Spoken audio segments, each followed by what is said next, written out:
අයුබෝවන් අයුබෝවන් දන්නේම නැහැ. බොහෝ දේවල් සිද්ධ වෙන්නේ එහෙමයිනේ. අර අද දිනශිකාවෙන් අද හඳට ගියා කිව්වනේ. ඔව්. මිනිසා පළමුව සඳතරණය කළ කොයින්නෝනේ. එහෙම එනවා. ඔව්. මිනිසා පළමුව සඳතරණය කළ විසිතුරු කතන්දරේ. ඒකට අදට අවුරුදු 42ක් වෙනවා. ඒ කියන්නේ 1969 ජුලි මාසේ 20 තමයි ඉස්සෙල්ලාම මිනිස්සු යෝධ පියවරක් තබන්නේ නීල් ආම්ස්ට්‍රෝම්ගේ එක පියවරක් හඳ මත තියලා. දැන් බුද්ධික ඒ දවස්වල ලෝකයේ ගණන් හැදුවා 1990 විතර වෙද්දී බ්‍රහස්පති ග්‍රහය මතටත් මිනිස්සුන් යවන්න පුළුවන් වෙයි කියලා. හරිද? ඒ කියන්නේ ඒ ආපු වේගෙන් ආවනම්. හැබැයි 1972කින් පස්සේ ආයෙ වෙන ග්‍රහ ලෝකයකට මිනිස්සුන්ට යන්න බැරි වුණා. ඒකට හේතුව තමයි මේ මහ පොළොවේ ඇති වෙච්ච අර්බුද. හරිද? මහ පොළොවේ ඇති වෙච්ච අර්බුද. කොහොමුණත් දැන් හඳ ගමනෙන් අද දවස වෙනකොට මෙහෙම සංවත්සරයක් සපිරෙනකොට දැන් ලෝකේ ධනපතීන් අතරේ එහෙම නැත්නම් ලෝකේ ධනවතුන් අතරේ තරඟයක් ඇති වෙලා තිනවා අභ්‍යවකාශයට යෑම සඳහා. අද මේ හඳට ගියපු එක සමරන දවසේදී ජෙෆ් බෙසෝස් ඒ කියන්නේ අර සුප්‍රකට ඇමසන් සමාගමේ අයිතිකාරයා ඔහු යනවා අභ්‍යවකාශයට. උඩ තියෙනවනේ සමාගමක් ඒකට ඒකේ නම මේ බ්ලූ ඔරිජින් කියන සමාගම. මේ වෙනකොට සමාගම් 3ක් තියෙන ලොකු තරගයක් මේ අභ්‍යවකාශයට යන්න. රිචඩ් බ්‍රැන්සන් අභ්‍යවකාශයට දැන් සතියකට දෙකකට කලින් ගිහිල්ලා ආවා. ඒ අතර තරගයක් තියෙනවා. දැන් ජෙෆ් බෙසෝස් සූදානම් වෙනකොට රිචඩ් බ්‍රැන්සන් ටක් ගාලා ගියා. අපිත් හිතුවේ ඉස්සෙල්ලම බෙසෝස් යයි කියලා. බුද්ධිකයි මා හිතුවෙත් එහෙමයි. හැබැයි වැඩ ඊට කලින් සර් රිචඩ් බ්‍රැන්සන් ගියා. මේ වර්ජින් ඇට්ලැන්ටික් වර්ජිනියා සමාගමේ අයිතිකාරය වර්ජින් ඇට්ලැන්ටික් සමාගමේ ඊළඟට ආයි තව තරගයක් තියෙනවා. ඒ තමයි මේ ඉලෝන් මාස්ක්. ඔහු තමයි ස්පේස් එක්ස් සමාගම. දැන් මේ තුන් දෙනා දැන් වර්ජින් ඇට්ලැන්ටික් සහ ඊට පස්සේ මේ ජෙෆ් බෙසෝස්ගේ බ්ලූ ඔරිජින් දෙක ඒක මේ පෘථිවියේ කක්ෂය වටේ තමයි යන්න සැලසුම් කරලා තියෙන්නේ. හැබැයි ස්පේස් එක්ස් ඊට එහා ගිහිල්ලා ඊට එහා අභ්‍යවකාශය ගත කරන්න අවස්ථාව දෙනවා කියලා කියන. දැන් ඔය මේ රිචඩ් බ්‍රැන්සන්ගේ ගමනට වර්ජින් ඇට්ලැන්ටික් එක ගියොත් සාමාන්‍යයෙන් සීට් එක බුක් කරගන්න විතරක් ආසනය වෙන් කරගන්න විතරක් ලංකාවේ මුදලින් ගත්තොත් කෝටි ඒ කියන්නේ 4 කෝටි 65 ලක්ෂයක් විතර වගේ යනවලු. හරිද? හැබැයි බුද්ධික දැන් ලොකු ගානකුත් නැහැ නේ. ලොකු ගානකුත් නැහැ. ඒ සීට් එක බුක් කරගන්න විතරයි. බුද්ධික දැන් බුද්ධිකෝනේ මේ රිචඩ් බ්‍රැන්සන් ගැන සර් රිචඩ් බ්‍රැන්සන් අවුරුදු 71යි. හරිද? අවුරුදු 71 දී තමයි ඔහු මේ ගමන යන්නේ. එතකොට ඔහු තමයි මේ බැලුන් එකකින් ලෝකෙ වටේ මුලින්ම චාරිකා කරපු මේ විදිය මිනිස්සු අතර ඉන්න මුල් පෙළේ කෙනා. හරිද? දැන් කොහොමද රිචඩ් බ්‍රැන්සන්ට මේ ගැම්ම එන්නේ? අවුරුදු 71 දී අභ්‍යවකාශයට යනවා. හරිද? මේක ලේසි ගමනක් නෙවෙයි. මේකට පෙර පුහුණුවීම් තියෙනවා, හැදෑරීම් කරන්න ඕනේ. අනිත් එක කාරණයක් තමයි මේ රිචඩ් බ්‍රැන්සන් කියන්නේ මේ සාමාන්‍ය ඕටිසම් කියන රෝග තත්ත්වයේ තියෙන කෙනෙක්. තිබිච්ච කෙනෙක්. රිචඩ් බ්‍රැන්සන්ගේ අම්මා තාත්තා දෙන්න පොඩි කාලෙම දරුවෝ පුරුදු කරන මේ වගේ අභියෝගාත්මක දේවල් වලට. දැන් පොඩි කාලේ රිචඩ් බ්‍රැන්සන් කියනවා සමහරවිට ගමනක් ගිහින් එද්දි අම්මා අතරමඟදී දරුවා දාලෙනවා ඔයා පාර හොයන් එන්න කියලා අම්මා ගෙදර යනවා. මෙයා මේ වෙල් මැදින් කුඹුරු මැදින් අරෝ මේ ගිහලා කොහොම හරි පාරවල් හොයාගෙන යනවා. පටන් ගන්න ඕනේ දැන් එතනනේ. මම ගාවේ රිචඩ් බ්‍රැන්සන් නෙළුවෙක් කෙනෙක්ද කියලා. අද තවත් විශේෂ දවසක් තමයි අද ජූලි 20 ලෝක චෙස් දිනය.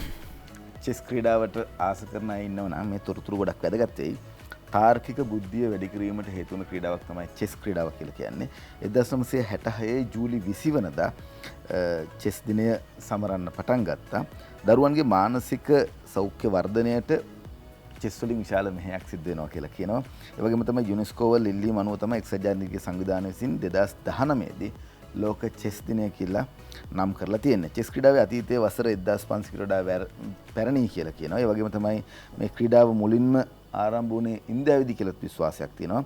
ක්‍රිස්තු වර්ෂ 6ට පෙර යුරෝපයේදී පරිණාමය වූ මේ ක්‍රිස්තු වර්ෂ 15 වෙනි සියවසෙන් පසු වර්තමාන ස්වරූපයට පැමිණියා කියලා කියනවා. චෙස් ලෝකයේ ජනප්‍රියතම ක්‍රීඩාව අතරින් එකක්. ලෝකයේ පුරා සිටින චෙස් ක්‍රීඩකයන් සංඛ්‍යාව මිලියන 700කට වැඩි කියලා කියනවා. ලෝකයේ චෙස් සම්මේලන රටවල් 190ක සමාජිකත්වයන් සහිතව ලෝ විශාලතම සංවිධානයක් විදිහට පිහිටුවාගෙන තියෙනවා. ශ්‍රී ලංකාවේ පාසල් මට්ටමින් මේ ක්‍රීඩාව ඉතාමත්ම ප්‍රචලිතයි. 1,50,000ක් පමණ වන ශ්‍රී ලංකා චෙස් සම්මේලනයේ ලියාපදිංචි වී සිටිනවා කියලා කියනවා අපේ රටේ සමාජිකයෝ. ඒ වගේම තමයි කොරෝනා වසංගත කාලයේදී ලංකා චෙස් සම්මේලනයේ ක්‍රියාකාරී වූ අතර අන්තර්ජාලය ඔස්සේ ඔන්ලයින් තරඟ ගණනාවක් පැවැත්වීමට කටයුතු කරා. මේ චෙස් සම්බන්ධයෙන් තියෙන තොරතුරු උද්දික මේ පාර්ලිමේන්තුවේම නිතර යනවනේ ඔය රාජකාරී වැඩවලට. පාර්ලිමේන්තු විවේකාගාරවලම චෙස් පුවරු එහෙම නැද්ද? අරතරමින් දාම් බෝඩ්ඩක් නැද්ද? මම පාර්ලිමේන්තු ගැන කියද්දී අර දිනෝෂික වනිදා රිකට් බ්‍රැන්සන් අවුරුදු 71යි ඒත් තවම ශක්තිමත්ව ඉන්නවා කියලා.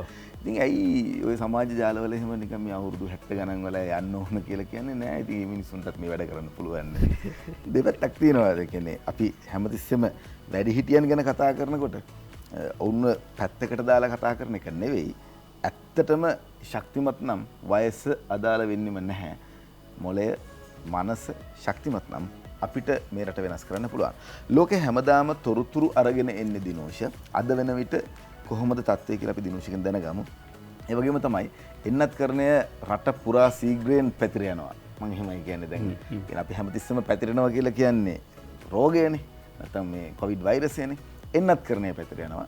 ඒකට පින් දෙන්න ඕන හමුදාවේ සමාජිකයන්ට. එහෙම නැත්නම් හමුදාවල ඉන්න වෛද්‍යවරුන්ට මම මේක නොබියව දිගින් දිගටම කියනවා. දිනුෂත් අපි දිගින් දිගටම කතා කරා. සමහරක් අපේ සෞඛ්‍ය සේවකයන් වර්ජනය කරනකොට, සමහරක් අපේ ගුරුවරු වර්ජනය කරනකොට පහක්වත් වැඩිපුර පඩි ඉල්ලන්නේ නැතුව ඔවුන්ගේ පඩිය කීයද කියලා ගත්තොත් එහෙම අනිත් පැත්ත එක්ක ගත්තාම ඒ ගැන කතා කරන්නවත් හොඳ නැහැ අපි මේ වෙලාවේ. ඒක ඒ හිම තැනකට ලව් කරන්න හොඳ නැහැ. අද එන්නත් කරන්නේ රට පුරාම පැතිර යනවා. අපි රට පුරාම එන්නත් කරන්නේ සූදානම් කරලා තියෙනවා. ඒ වගේම තමයි මේ වන විට කොහොමද මේ රට එන්නත් කරන්නේ සිදු වෙලා තියෙන්නේ. බස්නාහිර විතරක් නෙවෙයි අනිත් තැන්වලත් සෙනසුරාදා ඉරිදත් ඔවුන් වැඩ. අපි ඒක කොහොමද කරන්නේ කියලා තත් සූදානම් ශවෙන්දු සිල්වා මෙතුමත් එක්ක සම්බන්ධ වෙලා කතා බහ කරන්න. දිනුෂ කොහොමද ලෝකයේ තත්ත්වය සහ ලංකාවේ තත්ත්වය මේ වන විට කොවිඩ් වෛරසය පැතිරීම සම්බන්ධයෙන් සහ කළමනාකාරීත්වය සම්බන්ධයෙන් 19,78,865ක් කොවිඩ් ආසාදිතයන් අද වෙනකොට ලොව පුරා වාර්තා වෙන මේ අද උදේ පාන්දර වෙද්දී ලංකා වේලාවෙන් සාමාන්‍යයෙන් 5:40ට විතර යාවත් කාලන උනේ මේ ප්‍රමාණය. ඒ අනුව අද දවසට විතරක් 4,09,323ක් වාර්තා වෙනවා අලුතින් ආසාදිතයන්. ඒ 4,09,323න් 29,424ක් වාර්තා වෙන්නේ ඉන්දියාවෙන් ඒ ප්‍රමාණය වාර්තා වෙද්දී ඇමරිකා එක්සත් ජනපදයේ වාර්තා වෙන ප්‍රමාණය 19,16යි. බ්‍රිතාන්‍යයේ 39,950ක් වාර්තා වෙනවා. ඉන්දියාවේ ප්‍රමාණයට වඩා වැඩිපුර වාර්තා වෙනවා බ්‍රිතාන්‍යයෙන්. ඒ වගේම ඉන්දුනීසියාවේ ඇත්තටම ඉන්න රෝගීන් සංඛ්‍යාව ලෝකයට වාර්තා වෙන්නේ නැහැ කියලා මේ වෙනකොට ජාත්‍යන්තර මාධ්‍ය වාර්තා කරනවා. වගේම මරණ සංඛ්‍යාව ගත්තොත් 6,763ක්. ඒ 6,763ක් වන මරණ සංඛ්‍යාවෙන් 615ක් බ්‍රසීලයෙන් වාර්තා වෙද්දී 372ක් ඉන්දියාවෙන් වාර්තා වෙනවා. වර්ල්ඩොමීටර් වෙබ් අඩවිය තමයි වාර්තා කර සිටින්නේ. ලෝකේ තත්ත්වය මෙහිමයි. ඉන්දුනීසියාව ඔක්සිජන් හිඟයකට මුහුණ දෙමින් සිටිනවා. වෙළඳපොලේ දැඩි ඉල්ලුමක් ඔක්සිජන් සඳහා ඇති වී තිබෙනවා. ඒ අතර අද ජාතික පුවත්පත්වල දැක්ක වාර්තාවක් අපි ඒ වගේම විදේශ පුවත්වලත් තිබුණා. ඉන්දුනීසියාවේ 114ක් වෛද්‍යවරු මිය ගිහිල්ලා තියෙනවා. වෛද්‍යවරු විතරක් 114ක් මිය ගිහිල්ලා තියෙනවා. ලෝකේ ඔහොම තැනක තියෙද්දි තමයි අපි එන්නත මගින් මේ සමාජයේ නැවතවතාවක් ආරක්ෂිත තැනක් බවට පත් කරමින් සිටින්නේ. ආරක්ෂිත තැනක් බවට මේ රටේ සමාජය පත් වෙමින් තිබෙන්නේ ලෝකේ ඔය වගේ තත්ත්වයක් තියෙද්දි. ඉන්දුනීසියාව ගැන කියපු නිසා දිනෝෂ පොඩ්ඩක් මතක් කරන්නම්. ලෝකේ මේ වන විට බිලියන 7කට අධික ජනතාවක් ඉන්නවා. 7.8 බිලියන 8කට කිට්ටු වෙන ජනතාවක් ඉන්නවා. ඒකෙදි මතක් කරන්න ඕන චීනේ 1.4 බිලියන්. චීනේ බිලියන 1.4ක් ජනතාව ඉන්නවා. ඉන්දියාවේ 1.3 බිලියන් 1.3ක බිලියන 1.3ක ජනතාවක් ඉන්නවා. ඇමරිකාව මිලියන 333ක ජනතාවක් ඉන්නවා. තුන්වෙනිට ඉන්නේ ඇමරිකාව, හතරවෙනිට ඉන්නේ ඉන්දුනීසියාව. දැන් දිනෝෂ කිව්වා වගේ ඉන්දුනීසියාවේ ඉන්නවා මිලියන 276ක්. ඇමරිකාවේ මිලියන 333යි. ඉන්දුනීසියාවේ මිලියන 270යි. ඊළඟට ඉන්නේ පාකිස්තානය, ඊළඟට බ්‍රසීලය. පාකිස්තානයේ මිලියන 225යි, බ්‍රසීලයේ 214යි. නයිජීරියාවේ 211යි, බංග්ලාදේශයේ 166යි, රුසියාවේ 146යි කියලායි සඳහන් වෙන මේ වර්ල්ඩ් මීටරයට අනුව ලෝකේ ජනගහනය කොහොමද කියන එක. එතකොට අපිට අවබෝධයක් ගන්න පුළුවන් අපේ රට කොයි වගේ තැනකද ඉන්නේ කියන එක. අපි සූදානම් යන්නට අද පුවත්පත්වල ප්‍රධාන පුවත් සිරස්තල වෙත.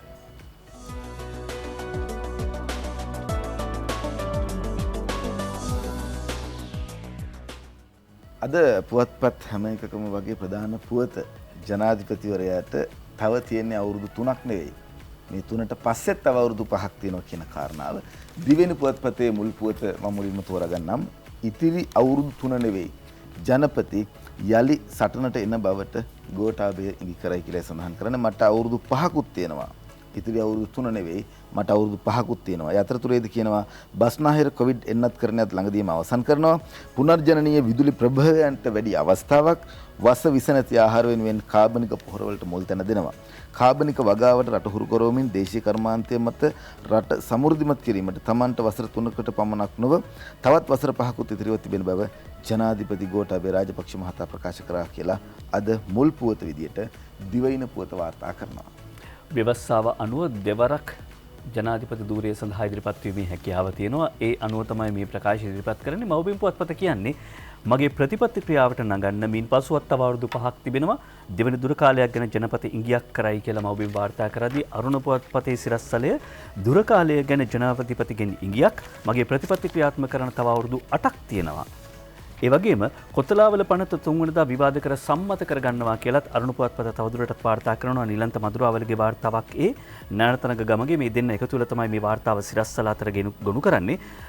කොතලාවල පනත් කෙටුම්පත ගැන කියද්දී මේ පනත් කෙටුම්පත සම්බන්ධයෙන් ආණ්ඩු පක්ෂ මන්ත්‍රී කණ්ඩායම දැනුවත් කිරීමේ වැඩමුළුවක් අගෝස්තු මාස 2 වෙනිදා පාර්ලිමේන්තුවේදී පැවැත්වෙන බවද ජනාධිපතිවරයා පවසා තිබෙනවා. මේ සම්බන්ධයෙන් රටේ වැරදි මතයක් ඇති වී ඇතේද එය නිවැරදි කළ යුතු ඇතේද ජනාධිපතිවරයා මාධ්‍ය ප්‍රධානීන් හමුවේ ඊයේ සඳහන් කර සිටියා.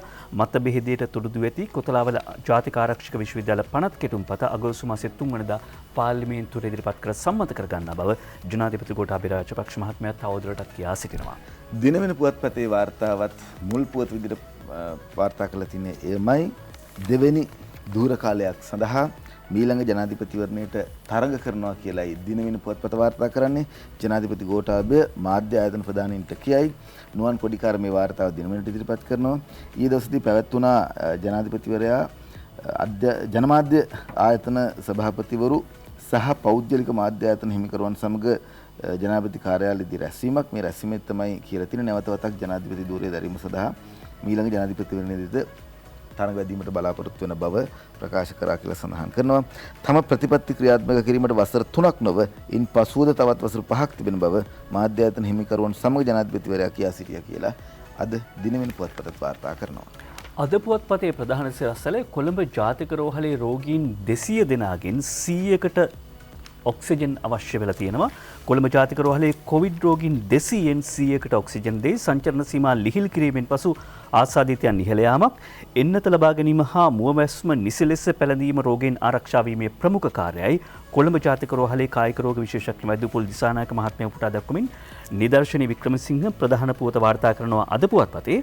ඒ මත සඳහන් කර සිටියේ මීට සති දෙකකට පෙර ජාතික රෝහල තුළ කොවිඩ් ආසාදිත රෝගීන් 100ක් වාර්තා වුණා. හැබැයි මේ වෙනකොට 200 දක්වා වර්ධනය වී තිබෙනවා. කොහොම වුණත් පාරේ ඉන්න නොදන්න කෙනෙකුගෙන් මේ වෛරසය බෝවීමේ හැකියාව ඉතාම අඩුයි. කොවිඩ් ආසාදිතයෙක් දැන් හඳුනා නොගත් කාර්යාලයක අයකගෙන් සහ යහළුවන් ඇතුළු සමීපතමයන්ගෙන් තමයි විශේෂයෙන්ම මේ තත්ත්වය ඇති වෙන්නේ. ඒ නිසා සංවෘත ස්ථානවලදී කුඩා කාමර වායු සමනය කළ ස්ථාන තුල මුවවැස්ම ගැලවීම ඉතාමත්ම අනතුරුදායකයි කියලා වෛද්‍යවරයා සඳහන් කර සිටිනවා. අද ලංකාදීප පුවත්පත වාර්තා කරනවා රිෂාඩ්ගේ ගෙදර දී දැරියට අතවර වීම සම්බන්ධයෙන් පුවත. රිෂාඩ්ගේ ගෙදර දැරියට දිගින් දිගටම ලිංගික අතවර කියලායි වාර්තා කරන්නේ. වෛද්‍ය වාර්තා තහවුරු කරයි නිමන්ති රණසිංහයි ලංකාදීපයට මේ වාර්තා ඉදිරිපත් කරන්නේ. හිටපු අමාත්‍ය රිෂාඩ් බදුරුදින් මහතාගේ නිවසේ මෙහෙකාර සේවයේ යෙදී සිටියේදී සිරුරට ගිනි ඇවිලි පිරිස්සීමෙන් මිය ගිය බාලවයස්කාර දැරිය කාලාන්තරයක් තිස්සේ ලිංගික අතවරට ලක්ව සිටි බවට අධිකරණ වාර්තාවේ සඳහන් වෙතයි. කොළඹ අතිරේක මහේස්ත්‍රාත් රජින්ද්‍රා ජයසූරිය මහත්මිය හමුවේ බොරැල්ල පොලිසිය ඊයේ ඉදිරිපත් කළ වෛද්‍ය වාර්තාවේ සටහන්ව ඇත කියලා අද ලංකාදීප පුවත්පත වාර්තා කරනවා. බුද්ධික එහෙම ලංකාදීප පුවත්පතේ ප්‍රධාන සිරස්තලේ වාර්තා කරද්දී අද අරුණ පුවත්පතේ කතුවරයා කතුවකිය ලියන්නේ රිෂාඩ් බදුදින්ගේ නිවසේ බාලවයස්කාර වහල් සේවය කියන මාතෘකාව යටතේ ඒ අනුව මේ අඩන්තේට්ටම වයස අවුරුදු 12 සිට මේ දැරියට සිදුව ඇති බව තමයි අරුණ පුවත්පත සඳහන් කරන්නේ. මේ දැරිය පිලිසුම් තුවාල සහිතව කොළඹ ජාතික රෝහලට ඇතුළත් කරන්නේ මේ මාස 3 වෙනිදාය. ඒ වන විටත් ඇගේ සිරුරෙන් 75% පමණ පිලිසී තිබූ බව වෛද්‍යවරුන් සඳහන් කළත් ඇය මිය යන තෙක්ම ඇය පිලිස්සීමට ලක්ව ඇත්තේ කෙසේදයි අනාවරණ වූයේ නැත. 75% කෙනෙකුගේ සිරුරෙන් ගිනි ගන්න එහෙම නැත්නම් දැවෙන්න පුළුවන් වෙන්නේ එක්ක ගිනි තැබීමකින් එහෙම නැත්නම් ගිනි තබා ගැනීමකින්. 175ක් ගිනිගන්නා තෙක් කිසිවෙකු මේ ගෙදර කිසිවෙකු මේ කෑගැසීම ඇහුන් නැද්ද? මේක දැක්කේ නැද්ද? ඇහුනේ නැද්ද? පෙනුනේ නැද්ද? මෙච්චර අනතුරක් වෙද්දි ගෙදර කවුරුත් හිටියේ නැද්ද? ඇයි 175ක් කෙනෙක්ගේ සිරුරෙන් දැවෙද්දි කෑ නොගහ ඉන්නේ නැතිද? මේ විලාපය ඇහුන්නේ නැද්ද? එතනයි ප්‍රශ්න තියෙන්නේ. මේ මියගිය සිද්ධිය පිළිබඳව පහුගිය 15 වෙනිදා වාර්තා වෙන්නේ. එහෙත් මේ සටහන තබන ඊයේ දවස වන විටත් හාම්පුතා වූ රිෂඩ් බදුදීන් මන්ත්‍රීවරයා හෝ ඔහුගේ බිරිඳගෙන් මේ සිදුවීම ගැන ප්‍රශ්න කර තිබුණේ නැත. නීතියේ කුමක් සඳහන් වුවත් බාලවයස්කරුවන් සේවයේ යෙදවීම, ඔවුන්ට කූර ලෙස සැලකීම, ලිංගිකව අපහරණය කිරීම ශිෂ්ට සම්පන්න මිනිසෙකු අතරින් සිදුවිය යුත්තක් නොවේ. සමාජයේ එලෙස හැසිරෙන ඕනෑතරම් අය සිටිය හැකි නමුත් හිටපු ඇමතිවරයෙකු, පාර්ලිමේන්තු මන්ත්‍රීවරයෙකු සහ පක්ෂ නායකයෙකු අතින් එවැනි වැරදක් සිදුවිය හැකිද? රිෂඩ් බදුදීන් යනු නමට හෝ නීති සම්පාදනයට සහභාගී වන තම ජනතාවගේ සුබ සිද්ධිය සඳහා පෙනී සිටින අයෙකි. එලෙස නීති සම්පාදනය කරන අයකුම නීතිය උල්ලංඝනය කිරීම සාමාන්‍ය පුද්ගලයෙකු නීති උල්ලංඝනය කිරීමට වඩා බරපතල කාරණයකි. විපක්ෂයේ මේ දවස්වල උද්ඝෝෂණ තියෙන නිසා මේ ප්‍රවෘත්ති දකින්නට නැතුව ඇති. වගේම ආචාර්ය හරණි අමරසූරිය එහෙම හරියට කාන්තා හිංසනය පිළිබඳව කතා කරනවා. මේ දවස්වල මේ උද්ඝෝෂණ නිසා දකින්න බෑනේ දිනුෂ. ඉතින් එහෙම හිතන්න එපා. ඔක පේන්න බෑ. ඒක විපක්ෂයේ දේවල් විපක්ෂයට පේන්නේ නෑනේ. ඔව්. ඉතින් ඒ නිසා තමයි අරුණ කතුවරයා ලියන්නේ රිෂඩ් බදුදීන් නිවසේ බාලවැස්කාර වහල් සේවය පිළිබඳව.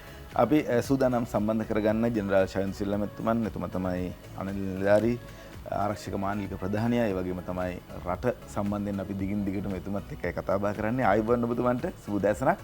ආයුබෝවන් සුබ දැසනක් බුද්ධික සහ දිනුෂ. ආයුබෝවන් ඔබතුමාට. යුදහමදාවත්තුමනි අපි දැනගන්න කැමතියි ඔබතුමාගෙන් අද වෙන විට එන්නත් කරණය සම්බන්ධයෙන් මුලින්ම අපි උදේ වැඩසටහන ආරම්භයේදීත් මේ පිළිබඳව කතා බහ කරා.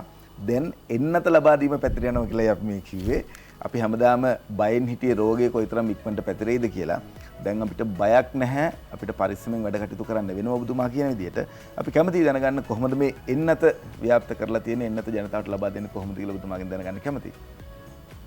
ඔව් බුද්ධික, ඔබ දන්න පරිදි අතිකරු ජනාධිපතිතුමා දැන් ලෝකයේ නායකයන් අතර ප්‍රථම නායකයෙක් වශයෙන් රටේ ජනතාව ඉදිරියේ ගියා සිටියේ එන්නත්කරණය තමයි ප්‍රධාන වශයෙන්ම රටේ කොවිඩ් ව්‍යාප්ත වීම වැළැක්වීම සඳහා සුදුසුම ක්‍රියාමාර්ගය කියලා.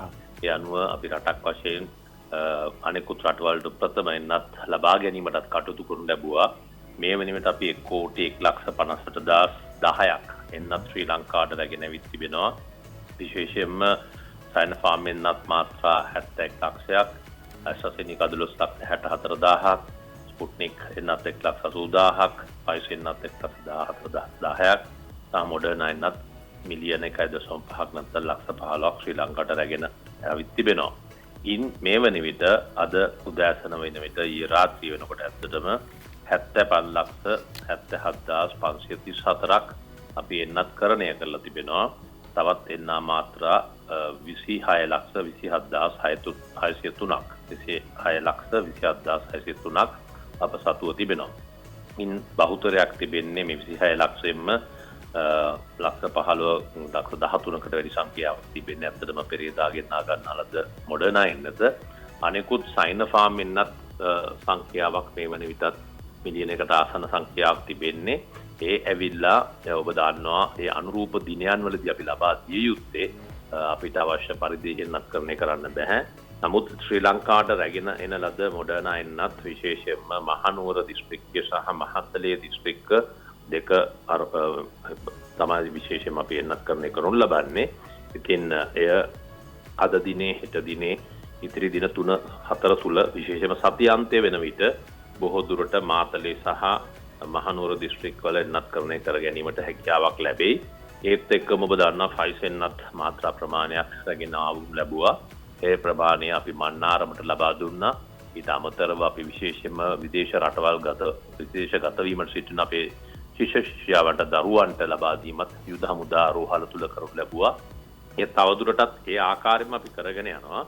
ඊට අමතරව ඉතිරිච්ච ලැබිච්ච ප්‍රමාණයනොත් අද දිනේ පටන් අපි ලබා දීමට බලාපොරොත්තු වෙන බව අපි කිව්වා.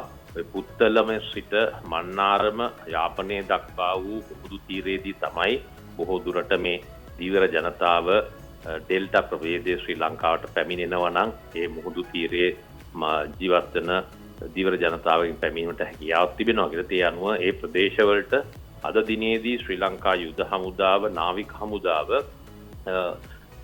අරමුණු කරගෙන නැත්නම් ඉලක්ක කරගෙන පුත්තලම සහ මන්නාරම අතර ප්‍රදේශවල පයිසෙන්නත ලබා දීමට අපි කටයුතු කරනු ලබනවා. ඒ අනුව අපිට බලාපොරොත්තු වෙනවා අද හෙට වෙන විට පයිසෙන්නත් ප්‍රමාණයන් සියල්ලක්ම ශ්‍රී ලංකාවේ ලැබිච්ච එන්නත් ප්‍රමාණය එන්නත් කරණය කළ ඉවර කරන්නේ. ඉතින් ඒත් එක්කම තමයි අපි අනිකුත් එන්නත් අපි හැකි ඉක්මනින් අධිකරු ජනාධිපතිතුමා අපිට උපදෙස් ලබා දීලා තිබෙන්නේ හැකි ඉක්මනින් ජනතාවට ලබා දෙන්න කියලා. ඔව් ජෙනරාල්තුමනි දැන් ඒ ඔබතුමාලා කරන කාර්යභාරයේ ප්‍රතිඵල අපි දකිනවා ඊයේ දවසේදී අපි වාර්තා කර සිටියා ලෝකේ වේගවත්ම එන්නත් කරන වැඩපිළිවෙල ක්‍රියාත්මක කරන රටවල් අතරට ශ්‍රී ලංකාව පැමිණෙනවා. ඒ වගේම මේක ඉතාම මානුෂීය විදිහට කරනවා. දැන් පහුගිය දවස්වල අපි දැක්ක දවසකට 2000යි 3000යි මුලින් එන්නත් විද්දේ මේ වෙනකොට සාමාන්‍යයෙන් දවසකට එන්නත් කොච්චරක් විතර විදිනවද? ඒ වගේම ප්‍රශ්න කීපයක් තියෙන එක විතර ගොනු කරන්නම්. දැන් බස්නාහිර පළාතේ මේ එන්නත විද ගන්න යන අය මොනවද අරගෙන යන්න ඕනේ? ඒ වගේම දැන් සමහරු ඉන්නවා ස්ථිර පදිංචිය මෙහි නෙවෙයි බස්නාහිර පළාතේ නෙවෙයි ජීවත් වෙන්නේ මෙහෙ. ජීවත් වෙන්නේ මෙහි. ඒකට සමහරවිට අර බිලින් ප්‍රූෆ් කියන ඒවා එහෙම නැත්නම් බිල් එහෙම අරගෙන යන්නත් බෑ. ඒ වගේ තත්ත්වයන් වලදී මොන වගේ විසඳුම්ද තියෙන්නේ? දෙපැත්තක ගැටලු දෙකක් ඇහුවේ ඔබතුමාගේ. ඔව් දිනුෂ මෙහෙමයි එන්නත් කරණය විටින් විට වෙනස් වෙනවා. අපි සති අන්තයේ යම්කිසි අඩුවක් දැක්කා. නමුත් දිනකට ලක්ෂ 3කට වැඩි ප්‍රමාණයක් අපි එන්නත් කරණය කරනු ලබනවා. නමුත් සමහර අවස්ථාවලදී එන්නත් කරණය අඩු වෙනවා. සමහර ප්‍රදේශ දැන් කොළඹ ගත්තත් කොළඹ යම්කිසි අඩුවීමක් තිබෙනවා. මොකද ජනතාව වයස අවුරුදු 30ට වැඩි බහුතරයක් කොළඹ මේ වන විට එන්නත් කරණය කළා අවසන්.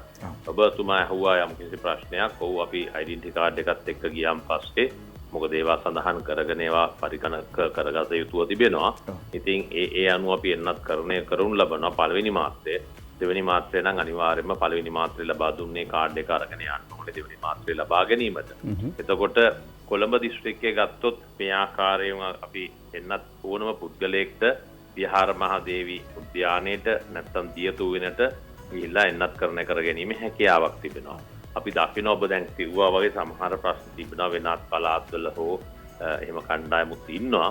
අපි මේ අවස්ථාවේදී ඇත්තටම බැලුවොත් බොහෝ දුරට කවුරුත් එන්නත් කරන්නවත් අපි එන්නත් කරනු ලබන අවශ්‍යතාවය අධිකරු ජනාධිපතිතුමා ඊයේ කිව්වා වගේ කොළඹ දිස්ත්‍රික්කයේ අනිවාර්යයෙන්ම මේ මාස අපි කලින් ඉඳලා කිව්වා අවසන් වෙන විට කොළඹ දිස්ත්‍රික්කයේ වයස අවුරුදු 30ට වැඩි සියලුම අයවලුන්ට එන්නත් කරන්න ලබා දීමට. ඉතින් ඒක අනිවාර්යයෙන්ම කරනවා. සමහර නිවෙස්වල එන්න බැරුව හිටපු අයවලුන්ට නිවෙස් වලට ගිහිල්ලා එන්නත් කරන්න කිරීමත් අපි ආරම්භ කරනු ලැබුවා. ඒත් එක්ක විශේෂයෙන්ම අපි ගත්තොත් බස්නාහිර පළාත හැකි ඉක්මනින් අපි කිව්වේ අගෝස්තු අවසානයේ වෙන විට බස්නාහිර පළාතම එන්නත් කරන්නේ වයස අවුරුදු 30ට වැඩි අයවලුන්ට එන්නත් කරනවා කියලා අපි ඒ දේ ඒ ආකාරයෙන්ම කරගෙන යනවා. නමුත් සමහර ඇඟලුම් කර්මාන්ත ශාලා වගේ වැදගත්ම අපනයන ශේෂ්ත්‍රයේ ඉන්න අයවලුන්ට වයස අවුරුදු 18න් ඉහළ සියලුම අයවලුන්ටත් අපි එන්නත් කරන්නේ මේ වෙනට ඇඟලුම් ශේෂ්ත්‍රයේ කර්මාන්ත පුරවල අපි එන්නත් කරන්නේ කළා තිබෙනවා. ඉතින් මේ ආදි වශයෙන් එන්නත් කරනු ලබනවා. බස්නාහිර පළාත බොහෝ දෙට අගෝස්තු අවසානයේදී සම්පූර්ණයෙන්ම ඉවත් කරන කල අවසන් කරගන්න අපිට හැකියාවක් ලැබෙයි. ඒත් එක්කම රටම ගත්තත් අගෝස්තු අවසානයේදී තමයි අපි ඉලක්ක කරගෙන තියෙන්නේ. නමුත් යම් කිසි ආකාරයෙන් එහාට මෙහාට වුණත් සැප්තැම්බර් 2 වෙනි සතිය වෙන විට අපිට අනිවාර්යයෙන්ම බය නැතුව කියන්න පුළුවන් අනිවාර්යයෙන්ම අපිට රටේ වයස අවුරුදු 30ට වැඩි සියලුම ජනතාව එන්නත් කරණය කරලා ඉවර කරන්න අපිට හැකියාවක් තිබෙනවා. ශාන්සිලා මැතිතුමනි දැන් පළවුණු එන්නත අපි හිතමුකෝ නුවරදී පළවෙනි එන්නත විදලා තියෙනවා කියලා. දැන් ඔවුන් ඉන්නේ කොළඹ නම් ඔවුන්ට දෙවෙනි එන්නත කොළඹදී විදින්න පුළුවන්ද නැත්නම් නුවර පළවෙනි එන්නත විදපු තැනටම එතනට යන්න ඕනද? එහෙම නැත්නම් කොළඹදී විදපු කෙනෙකුට ගමේ විදිනවා නම් ගමේදී දෙවෙනි එන්නත විදා ගන්න පුළුවන් කමක් තියෙනවද? විද ගන්න පුළුවන්ද?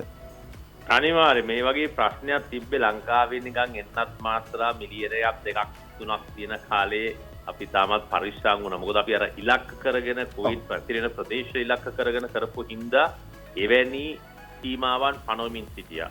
දැන් ඉතින් එහෙම ප්‍රශ්නයක් නැහැ. ලංකාවට ඇතිතරම් එන්නත් මේ වන විට ඔබ කියන්නේ ලංකාවේ ජනගහනයත් එක්ක බැලුවම 1 කෝටි 1 ලක්ෂයක් මේ වෙනටම අපි ගෙනලා තියෙනවා. මිලියන් 10කට අධික ප්‍රමාණයක් ගෙනලා තිබෙනවා. ඉතින් අපිට තව ඉතාමත් සුළු සංඛ්‍යාවක් ජනගහනය අනුව බැලුවම තිබෙනවා. ඉතින් එහෙම ලොකු ප්‍රශ්නයක් නැහැ. අපේ අවශ්‍යතාවය ජනතාව ආරක්ෂා කිරීමට. ඒකින්ද නුවරඑළියෙන් ගහගෙන ආවිල්ලා දෙවෙනි එක කොළඹින් ගහන්න ආවත් අපි බැහැයි කියලා හරවලා නම් යවන්නේ. කොහොමත් අපි ඒ දේ කරන්නේ නැහැ. හමුදාවන් සෑම වෙලාවම ජනතාව රැක ගන්න උත්සාහ කරන්නේ. සෞඛ්‍ය ශේෂ්ඨත් ඒ ආකාරයෙන්මයි. ඒකින්ද ඕනම පුද්ගලයෙක්ට සමුන්ගෙන්න්නට ලබාගෙන තිබෙනවා නම් ඒ දැන් මාසක දෙකකට ඉස්සෙල්ලා නම් ඔයනි තත්ත්වයන් තිබ්බා. නමුත් දැන් එහෙම කිසි ප්‍රශ්නයක් නැහැ. අනිවාර්යයෙන්ම ජනතාව ආරක්ෂා කර ගැනීමේ අරමුණෙන් ඕනම පුද්ගලයෙක්ට නත්කරණය කරනු ලබන. දැන් තවත් චෝදනාවක් තියෙනවා. මේක චෝදනාවක් විදිහට ඔබතුමා සලකන්නේ නැහැ කියලා අපි දන්නවා. නමුත් සමාජ මාධ්‍ය ජාලවල යනවා සාමාන්‍ය සෞඛ්‍ය ශාස්ත්‍රයේ එන්නත් කරනකොට දර දිනුෂිකෝ වගේ 2000යි 3000යි සමහරක් වෙලාවට 5000ක් වගේ තිබුණා. නමුත් දැන් ඔබතුමාලා හමුදාව යටතට මේ වැඩේ බාර දුන්නට පස්සේ නැත්නම් ජනාධිපතිතුමා ගුවහම ජෙනරාල්තුමනි ඔබතුමාට මේ වැඩේ ඉක්මනට කඩිනම් කරලා කරන්න කියලා හමුදාවේ සමාජිකයන් විසින් එනත් කරන්න පටන් ගත්තාම දවසකට ලක්ෂ 3යි 2යි 3ටත් වැඩිය ගහපු අවස්ථාවල් තිබ්බා. සමහර ජනතාව කියන්න පටන් ගත්තා මේක සාමාන්‍ය හමුදා සොල්දාදුව කරන්නේ නැත්නම් හමුදාවේ වෛද්‍ය අංශයෙන් නෙවෙයි මේක කරන්නේ කියලා. එහෙම තත්ත්වයක් තියෙනවද නැත්නම් කොහොමද ඒ ක්‍රියාපටිපාටිය? කවුද මේක කරන්නේ? හමුදාව තමයි. හමුදාව කවුද මේක? සම්පූර්ණ මේ අසත්‍ය අර ඇවිල්ලා බුද්ධික සමහර කට්ටියට දරා ගන්න බැරි වුණාම කියන කතාවල් මේ හමුදා වචනේ ගන්න බලන හමුදාකරණය හමුදාව කියලා වචනයත් එක්ක එකතු කරන වචන තියෙනවා. ඒත් එක්කම ඉතින් සමහර කට්ටිය අකමැති වෙන්නේ නැති හමුදාව මේක යෙදීමත් නිකම් මේක මේ අර කල් අරගෙන ගහන්නයි ඒ වගේ උත්සාහ කරපු කට්ටියට. ඒක නෙමේ පරමාර්ථය අධිකරු ජනාධිපතිතුමා අග්‍රාමාත්‍යතුමාලා බලන්නේ හැකි ඉක්මනට මේ රටේ ජනතාව ආරක්ෂා කරන එන්නත් කරන්නේ. ඒකින්ද අපිට ඒක අදාළ නැහැ. අපි මේ එන්නත් කරන්නේ වෛද්‍ය බලකායේ. ශ්‍රී ලංකා යුද හමුදා නාවික ගුවන් හමුදාවල වෛද්‍ය බලකායන් තියෙනවා. ඒකේ ඉන්න දොස්තරවරුන් ඒත් එක්කම අනිකුත් හෙදියන් DHI මහතුරු මේ ඔක්කොම පොදුවේ රටේ සමස්ත අනිකුත් අයවලුත් එක්ක එකට පුහුණු වෙච්ච අයවලුන්. අපිට වෙනම කෝසස් නැහැ. අපි කරන්න ඕනේ ඒ MBBS එකම තමයි කරන්නේ වෛද්‍යවරයා. ඒ හෙද නිලධාරියා ඒ පශ්චාත් පුහුණු වීම ඒ ආකාරයෙන්ම තමයි කරලා තියෙන්නේ. DHI මහතුරුත් රටේ අනිකුත් DHI මහතුරුත් එක්ක එකට පුහුණු වෙච්ච කට්ටිය. නමුත් එක්ක මේ කට්ටිය පුහුණු වීමෙන් පසු හමුදාවට බැඳලා තියෙනවා. නැත්නම් හමුදාවට බැඳලා ඒ පුහුණු වීම ලබලා තිබෙනවා. ඔවුන් මේ හමුදාවට ආවේනික වූ කියලා පුහුණු වීමක් නැහැ. හමුදාවේ පුහුණු වීම කරන්නේ හමුදා පුහුණු වීම පමණයි.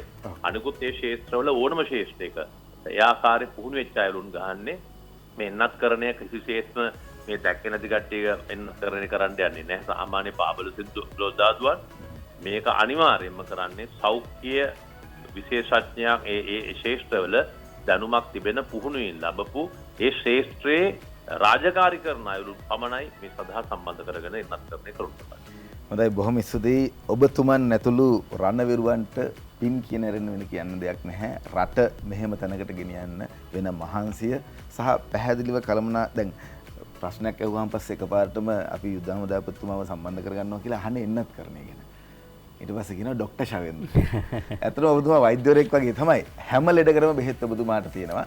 ජනාධිපතිතුමා විසින් ඔබතුමා පත් කරලා තියෙනවා ඒ කණ්ඩායමේ ප්‍රධානියා විදිහට. එතකොට සියලු දෙනාත් එක්ක එකතු වෙලා ගන්න සමූහ තීරණ තමයි අපි ඔබතුමාගෙන් අහන්නේ. ඔබතුමා ඒ පිළිබඳව මාධ්‍යත් එක්ක සම්බන්ධ වෙලා කටයුතු කරන නිසා බොහොම ස්තුතියි ඔබතුමන්ට අපිත් එක්ක සම්බන්ධ වුණාට. ඒ වගේම තමයි මේ රට වෙනුවෙන් කරන වැඩ කටයුතු සම්බන්ධයෙන් ඔබතුමන්ට විතරක් නෙවෙයි හමුදා තුනේම පොලිසියේ මේ සියලුම නිලධාරීන්ට අපේ ප්‍රණාමය පිරිනමනවා.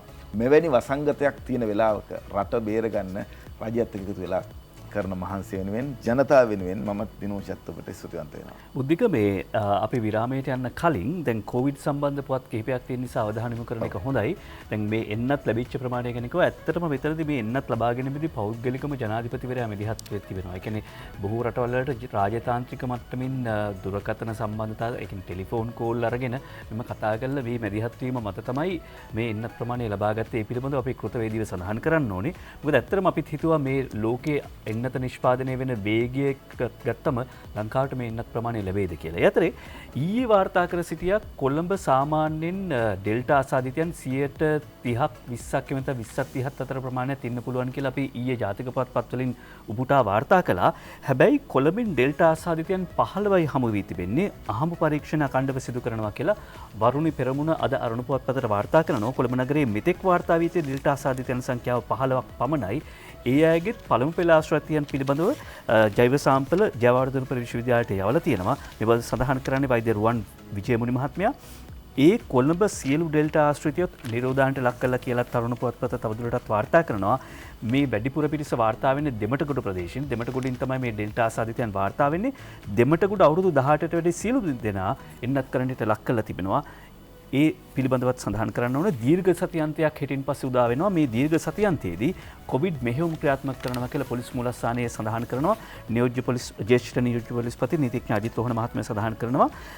ඉන්දික හේවා විතරණ වාර්තා කරනවා අද පුවත්පතට යනෝ විශේෂයෙන්ම දීර්ඝ සතියන්ත කාලෙදී එහා මෙහා යන්න එපා. අත්‍යවශ්‍යම හේතු තියෙනවා නම් ඇරෙන්න කුමනත් පළාත් සීමාවන් අතරේ විශේෂ මෙහෙයුම් ක්‍රියාත්මක කරනවා කියලා පොලිස් මූලස්ථානයේ සඳහන් කරනවා. කොවිඩ් ගැන කතා කරපු නිසා මම දින මින පුවත්පතේ වාර්තාවකට යන්නම්. කොවිඩ් එන්නත් කරණයෙන් පළමු දින ශ්‍රී ලංකාවට කියලා දින මින පුවත්පත වාර්තා කරනවා. උපාලි කරුණාරත්න කොවිඩ් වසංගත මර්ධනය සඳහා සිදු කරන දෛනික එන්නත් කරණ ඇතින් ශ්‍රී ලංකාව ලොව අනෙක් රටවල් අතර ප්‍රමුඛ ස්ථානයට පැමිණ ඇතයි ලොව පුරා එන්නත් කරන තොරතුරු යාවත් කාලීන කරන අව වර්ල්ඩ් ඉන් ඩේටා නම් වෙබ් අඩවිය සඳහන් කරනවා කියලා අද දින මින පුවත්පතත් වාර්තා කරනවා. ඔව් එතකොට දැන් අද උදෑසන සිට මහනුවර දිස්ත්‍රික්කයේ කටුගස්වර පොලිස් බල ප්‍රදේශයේ යටිවාවල ග්‍රාම නිලධාරී වසමේ සාගර දෙනියවත්ත හුදකලා භාවයෙන් ඉවත් කරනවා. කටුගස්වර පොලිස් වසමේ යටිවාවල ග්‍රාම නිලධාරී වසමේ සාගර දෙනියවත්ත හුදකලා භාවයෙන් ඉවත් කරනවා. ඒ වගේම කළුතර දිස්ත්‍රික්කයේ කළුතර උතුර පොලිස් බල ප්‍රදේශයේ කුඩාවස්කඩුව බටහිර 710 ග්‍රාමය කුඩාවස්කඩුව බටහිර 710 වසම හුදකලා භාවයෙන් ඉවත් කරන බව ජෙනරාල් චරන්ද්‍ර සිල්වා මහත්මයා නිකුත් කරපු නිවේදනයේ සඳහන් වෙනවා. උද්දික ජරමරස්සේ තපුවත ජරමරස්සේ තවත් කලබගැනියක් පත් වෙන්න හදන්නේ ඩෙන්ගු මදුරු ඝනත්වයේ ඉහළ යාමක්. දැන් අපි කොරෝනා සම්බන්ධයෙන් කතා බහ කරමින් ඉන්නකොට ඩෙන්ගු අමතක කරන්න බෑ, මැලේරියා අමතක කරන්න බෑ, මීවුන අමතක කරන්න බෑ. මේ පිළිබඳවත් අපි මතක් කරගනිමින් යන්නට ඕන. සන්ධ්‍යා කරුණාරත්න වාර්තා කරනවා ඩෙන්ගු මදුරු ඝනත්වයේ ඉහළ යාමක් සෞඛ්‍ය කීට විද්‍යා නිලධාරීන්ගේ සංගමේ සභාපති නජිත් සුමනසේන මහත්මයා තමයි මේ ප්‍රකාශ කරලා තියෙන්නේ. ඩෙන්ගු කීට ඝනත්වයේ තරමක ඉහළ යාමක් සඳහා මේ දිනවල දක්නට ලැබෙන බව සෞඛ්‍ය කීට විද්‍යා නිලධාරීන්ගේ සංගමේ සභාපති නජිත් සුමනසේන මහතා දිනමනිට ප්‍රකාශ කරා කියලා සඳහන් කරනවා. විශේෂයෙන්ම කොළඹ සහ මඩකලපුව දිස්ත්‍රික්කයන්ගේ ඩෙන්ගු කීටයන්ගේ වැඩි වීමක් දක්නට ලැබෙන නිසා අදාළ ප්‍රදේශවල ඩෙන්ගු රෝගීන් වැඩිපුර වාර්තා වීමේ අවදානමක් පවතින බවත් රටපුරා ප්‍රදේශවලින් වාර්තා වන ඩෙන්ගු කීට ඝනත්වයෙන් වැඩිපුරම ඝනත්වයක් ලෙස 55% ඝනත්වයක් කොළඹ සහ මඩකලපුව දිස්ත්‍රික්කවලින් වාර්තා වෙනවා කියලා සඳහන් කරනවා. කොළඹ මඩකලපුව ටිකක් අවදානම් ඊට අමතරව හැම පැත්තෙම ඩෙන්ගු ඒවා මේ මදුරු කීට ඝනත්වය වැඩිවීම නවත්වා ගන්නට නම් මොකද්ද කරන්න ඕන? අපි දවස ගානේ හැමදාම ඒ කාලේ ඔය ගැන මතක් කරා. දැනුත් නැවත වතාවක් ක්‍රියාත්මක වෙන්නට වෙනවා. තැන් වල පල් වෙන වතුර තියන්නට එපා. පුළුවන් තරම් පිරිසිදුව ඉන්න. ගෙදර ඇතුළ විතරක් නෙමෙයි ගෙදර වටේ පරිසරය පිළිබඳව අවධානයෙන් අවබෝධයෙන් සිටිය යුතුයි කියන එක මෙහිදී අපිට තේරෙනවා. ජරමරස්සේ බරකරත්තා වගේ ඔය පොතත් දැන් පහුගිය දවසක මණික් හා ස්වර්ණාභරණ අධිකාරියේ ප්‍රධාන කාර්යාලයේ ගොඩනැගිල්ල ගිලා බැසීමට ලක්වීමේ අවදානමක් තියෙනවා කියලා හදිස්සියේ ආරංචියක් ඇවිල්ලා. දැන් මේ වෙනකොට මේ ගොඩනැගිල්ල ඇතුලේ මණික් 3ක් තිබිලා තියෙනවා. වටිනාකම කියන්න බැරි මණික් 3ක් තිබිලා තියෙනවා. දැන් හදිස්සියේ මේක කඩා වැටෙන්න යනවා. මොකද කරන්නේ? කුතුහලය තියෙනවා. දිනුස මැනික් වලට මොකද වෙන්නේ? ඔව් ඉන්න ඒක කියන්න. මැනිකේ කතාව වටිනවනේ. මැනික් එකක් නෙවෙයි තුනක්. මැනික් 3ක් වටිනාකම කියන්න බැරි. උපදාන්න එපා මැනික ඉස්සෙල්ලා. ඊයේ දවසේදී පැවැත්වුණා විරෝධතාවයක් අධ්‍යාපන අමාත්‍යාංශයේ ඉදිරිපිට. අද ලංකාදීප පුවත්පත සහ පුවත් ගණනාවක මේ වාර්තා කරලා තියෙනවා. වැටුප් විෂමතා ඉවත් කරන තුරු පාසල් ඇරියත් වර්ජනය දිගටම කියලායි ඊයේ දවසේදී ඔවුන් ප්‍රකාශ කරලා තියෙන්නේ. රංජන් කස්තුරි මේ වාර්තාව ඉදිරිපත් කරනවා. ගුරුවරුන් සහ විදුහල්පතිවරුන්ගේ වැටුප් විෂමතා ඉවත් කිරීම ඇතුළු ඉල්ලීම් කිහිපයක් මුල් කරගනිමින් ගුරු විදුහල්පතිවරු බත්‍රමුල්ල ඉස්රුපාය අධ්‍යාපන අමාත්‍යාංශ ඉදිරිපිටදී ඊයේ පෙරවරුවේ විරෝධතාවයක නිරත වුණා කියලා සඳහන් කරනවා. ඇමති සමිති හමුව අද ගුරු විදුහල්පතිවරු ඉස්රුපාය වට කරගෙන විරෝධතාවය කියලා සඳහන් කරනවා. මේ විරෝධතාවයේ දිනෝෂ කාරණා තුනක් පදනම් කරන් තියෙනවා. එකක් තමයි ගුරුවරුන්ගේ විදුහල්පතිවරුන්ගේ වැටුප් වල විෂමතාවය සම්බන්ධයෙන්. අනිත් තමයි කොතලාවල ආරක්ෂක විද්‍යාපීඨ පනත සම්බන්ධයෙන්. දැන් මේ කාරණා දෙක ගත්තාම කොතලාවල ආරක්ෂක විද්‍යාපීඨ පනත ගුරුවරුන්ගේ මේ දෙයට සම්බන්ධයි කියලා එක මේ අධ්‍යාපන අමාත්‍යාංශ එකක් නෙවෙයි. ඒක උසස් අධ්‍යාපනය හා සම්බන්ධ වෙච්ච කොතලාවල ආරක්ෂක විද්‍යාපීඨ එකක්. ඒ ඉසුරුපායට ඇවිල්ලා ඒකත් දියව කියලා කතා කරනවා. අනිත් එක තමයි නිරෝධායන නීති කඩ කිරීම සම්බන්ධයෙන් දෙන්නෙක් හෝ තුන්දෙනෙක් එක්කගෙන ගියා මේ කඳවුරු වලට. මෙන්න මේ කඳවුරු වලට එක්කන් ගියපෙකට විරෝධතාවය පළ කරමුනොත් ඒ කියන්නේ ඒක සෞඛ්‍යයට අදාළව. ඒ කියන්නේ අර කන්න ඕනකට කබර ගෝයා තල ගෝයා කරලා කන න්‍යාය තමයි තියෙන්නේ. මෙය හරිද නැද්ද? ඊයේ දවසේදී මේ සංගම් කිහිපයක් ඇවිල්ලා ඇමතුමාම හම්බුණා. අද දවසේදී සියලු සංගම් වලට ඇමතුමා එන්න කියලා කතා කරලා තියෙනවා. අධ්‍යාපන ඇමතුමාත් අධ්‍යාපන ලේකම්තුමාත් ඕන වෙලාවක ජනතාවත් එක්ක කතා බහ කරන්න සංගම් එක කතා බහ කරන්න සූදානම් සිටියා. ඒ වගේම තමයි දිනෝෂ ඊයේ මම මට ඉන්න අවස්ථාව ලැබුණා වුන් මුලින්ම ඇවිල්ලා ඇමතුමාත් එක්ක කතා බහ කරනකොට මේ වන විට මේ සියලු දේවල් දෙන්න සූදානම් කරලා ඉවරයි. ඒක හැමෝම දන්නවා දැන්. ඒ කියන්නේ වසර ගණනාවක් වසර 26ක් තිස්සේ පැවතිච්ච ගැටලුවක් මේක. වර්තමාන ආණ්ඩුව ආවට පස්සේ සෞභාග්‍ය දැක්මෙත් පැහැදිලි කරලා දීලා තියෙනවා කොහොමද සංවෘත විදිහටද නැත්නම් විවෘත විදිහටද මේ රාජ්‍ය සේවයේ වුණ පිහිටවන්නේ උන්ට කොහොමද රැකියාවට අදාළ විදිහට වැටුප් ලබා දෙන්නේ කියලා වැටුප් කොපිසම් දාලා විවිධ කණ්ඩායම් පත් කරමින් මේක මේ අවුරුද්ද පුරාවටම කරගෙන ගිහිල්ලා දැන් දෙන්න ඔන්න මෙන්න. එතකොට දරුවන්ව දඩවීමා කරගෙන ඇවිල්ලා උද්ඝෝෂණ කරාම කොහොමත් මේක ලැබෙනවා නැත්නම් සාමාන්‍යයෙන් මේ වැටුප් වල විෂමතාවයක් සිදු කරන එකක් දවසෙන් දෙකෙන් කරන්න පුළුවන් දෙයක් නෙවෙයිනේ. ඒ සියල්ල සූදානම් කරලා තියෙද්දි අමතිතුමා යෝජනා කරලා තිබුණා මේක එකපාරටම අපි කැබිනට් එකට දාන්නේ නැහැ. අපි ඔවුන් එන්න කියලා ඔවුන්ගේ තියෙන අදහසුත් අරගෙන අපි සද්දකින් කැබිනට් එකට දානවා. හැබැයි ඊට කලින් අපි කතා කරන්න සූදානම්. මෙහෙම අවස්ථාවක් දීලා තියෙද්දි තමයි ගුරුවරු මේ වැඩේ කරන්නේ. ඒක කොයිතරම් වටිනවද නැද්ද කියන එක පිළිබඳව ගැටලුවක් තියෙනවා. බොහෝ ගුරුවරු අපිට කතා බහ කරනවා මේකට සම්බන්ධ නැහැ. හැබැයි වෘත්තීය සමිතිවල බලපෑමට උන්ට යටත් වෙන්න වෙනවා. ඒක විශ්වවිද්‍යාල කාලෙම එහෙම ඉඳන් තමයි. ඒ කියන්නේ විශ්වවිද්‍යාල කාලේ ඉඳලම අන්තරයට කොයිතරම් බයෙන්ද ලෙක්චර්ස් ඉවරලා එළියට එන්නේ කියලා දන්නවා. එතකොට දැන් බුද්ධිකෝයි කියපු කතාවත් එක්ක ඇත්තටම ගුරු සේවය පිහිටුවන්නේ ඔය මහින්ද රාජපක්ෂ මහත්තයා කම්කරු ඇමතිවරයාව හිටපු කැබිනට් එකේ කියන්නේ රිචඩ් පතිරණ ඇමතිතුමා. එතකොට ගුරුවරුන්ට අර ඒ කාලේ කිව්වේ හිඟන වැටුපක් ලැබුණේ ඒක ගුරු සේවය පිහිටුවායින් පස්සේ තමයි යන්තම් දෙයියනේ කියලා ඔලු උස්සන්න පුළුවන් වැටුපකට ආවේ. මේ අවුරුදු බුද්ධික විතර අවුරුදු 26ක් තිස්සේ තිබිච්ච ගැටලුවක්. හැබැයි ඒක විසඳන්න කටයුතු කරලා තියෙනවා. අනිත් එක සියලුම දෙනා මේ වෙද්දී රටක් විදියට ලෝකයක් විදියට පීඩාවටපත් වෙන්න මොහොතක වැඩි වැටුප් පිල්ලා කරන උද්ඝෝෂණය සහ අනිත් එක දැන් ඇත්තටම මේ මොකටද උද්ඝෝෂණ කරන්න කියලා උද්ඝෝෂණ කරන අයටත් අමතක ඇති අපිටත් අමතක ඇති ජනතාවටත් අමතක ඇති හේතුව කියන්නේ පටන් ගත්ත එක හේතුවකින් යන්නේ වෙන තැනකට. දැන් මේක තියෙනවද ලංකාදීප පොත්පතේ වාර්තා කරලා ඇමති සමිති හමුව අද කියන මාතෘකාව යටතේ වාර්තා කිරීමේදී ගුරුවරුන් සහ විදුහල්පතිවරුන්ගේ වැටුප් විෂමතාවය සම්බන්ධයෙන් ගුරු හා විදුහල්පති සංගම් නියෝජිතයන්ට හමුවීමේ අද අවස්ථාව ලබා දීලා තියෙන ඇමතිවරයා මෙහිදී ලේකම්වරයා ඇතුළු ඇමතුමාගේ කාර්ය මණ්ඩලය අධ්‍යාපන අමාත්‍යාංශයේ බලධාරීන් මේ සියලු දෙනා මේකට සහභාගී වෙනවා. මෙහිදී ගුරුවරුන්ගේ සහ විදුහල්පතිවරුන්ගේ වැටුප් විෂමතාවය කොතලාවල විශ්වවිද්‍යාල පනත ගුරුවරුන්ගේ වෙනත් වෘත්තීය ගැටලු අධ්‍යාපනය දල ජාතික නිෂ්පාදනයේ 6% වෙන් කිරීම ඇතුළු කරුණු ගණනාවක් පිළිබඳව සාකච්ඡා කිරීමට නියමිතයි කියලා සඳහන් කරලා තියෙනවා. හැබැයි මේකෙදි ප්‍රධාන කාරණා එකක් හෝ දෙකක් විතරයි අදාළ වෙන්නේ අධ්‍යාපන අමාත්‍යාංශයට. අධ්‍යාපන ඇමතිවරයා සහ ගුරු සංගම් විදුහල්පතිවරු සංගම් නියෝජිතයන් අතර සාකච්ඡාව අද පෙරවරු 8:30ට ආරම්භ කිරීමට නියමිතයි. මේ අතර මෙම සාකච්ඡාවට සහභාගී වීමට ඇතම් ගුරු සංගම් සහ විදුහල්පති සංගම් ප්‍රතික්ෂේප කරලා තියෙනවා. ඒ කියන්නේ සාකච්ඡාවටවත් එන්න අපි සූදානම් නැහැ. මොකද්ද මේකේ தත්ත්වය? ලංකා ගුරු සංගමය, ලංකා ගුරු සේවා සංගමය, සමස්ත ලංකා එක්සත් ගුරු සංගමය, ඒකාබද්ධ ගුරු සේවා සංගමය, ස්වාධීන අධ්‍යාපන සේවක සංගමය, ශ්‍රී ලංකා ජාතික විදුහල්පති සංගමය ඇතුළු සංගම් නියෝජිතයෝ අද පැවැත්වෙන සාකච්ඡාවට සහභාගී වෙනවා. අධ්‍යාපන වෘත්තිකයන්ගේ සංගමය, ශ්‍රී ලංකා රජයේ ගුරුවරුන්ගේ සංගමය සහ ලංකා ස්වාධීන ගුරු සේවා සංගමය ඇතුළු සංගම් කිහිපයක් අධ්‍යාපන ඇමතිවරයා සමග පැවැත්වෙන සාකච්ඡාවට සහභාගී වීම සම්බන්ධයෙන් ඊයේ පස්වරු වන විට තීරණයක් ගෙන තිබුණේ නැහැ.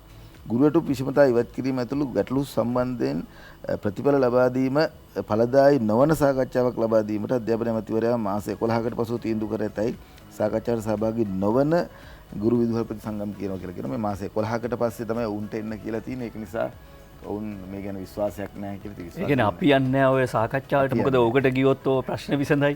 ඒ නිසා අපි යන්නේ නැහැ කියලා වගේ එහෙම එකක්ද මේ තියෙන්නේ ඔය බුද්ධික කියපු පුතත් එක්ක. අර ගමේ කතාවක් තියෙනවා නොකෙරෙන වෙදකමට කෝඳුරු තෙල් හත්පත් දෙකුයි තව ටිකකුත් ඕනලු. කෝඳුරුවෙක්ගෙන් තෙල් ගන්නවා කියලා කියන්නේ කොයිතරම් අමාරු වැඩක්ද? වෙදකම නොකෙරෙන්න කරනවා නම් කියනවලු ගිහිල්ලා හොයන් එන්න කෝඳුරු තෙල් හත්පට්ටෙකුයි තව ටිකක් අරන් ඉන්න කියලා. ඒක තමයි මේ වෙලා තියෙන්නේ. මෙන්න ඊළඟට මේ විස බීජ කොහෙටද පැතිරෙන්නේ?